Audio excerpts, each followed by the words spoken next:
নোয়াখালীর হাতিয়ায় মেঘনা নদীতে ট্রলার ডুবির ঘটনায় এখনও নিখোঁজ রয়েছেন ৮ জন। শনিবার বিকেল ৩টার দিকে এই ঘটনাটি ঘটে। ভাসানচর থেকে নোয়াখালীর উদ্দেশ্যে ছেড়ে যাওয়া একটি ট্রলার মাঝ নদীতে পৌঁছে ঝড়ো হওয়ার কবলে পড়ে ডুবে যায়। ট্রলারটিতে মোট ৩৯ জন যাত্রী ছিলেন। এদের মধ্যে ছিলেন ৪ জন পুলিশ সদস্য, রোহিঙ্গা রোগী, আনসার সদস্য এবং বিভিন্ন এনজিও সংস্থার কর্মীরা।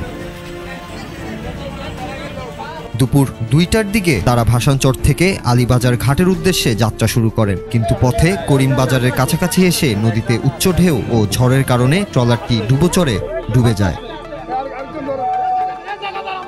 স্থানীয় প্রত্যক্ষদর্শীরা জানান, ঘটনাস্থলে থাকা ৩টি মাছ ধরার বোট তাৎক্ষণিকভাবে উদ্ধার কাজে অংশ নেয়। তাদের সহায়তায় অনেক যাত্রীকে জীবিত উদ্ধার করা সম্ভব হয়েছে।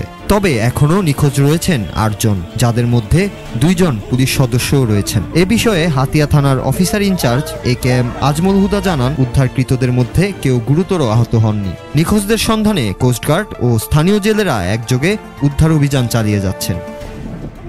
নূর রাজু, বাংলা টিভি।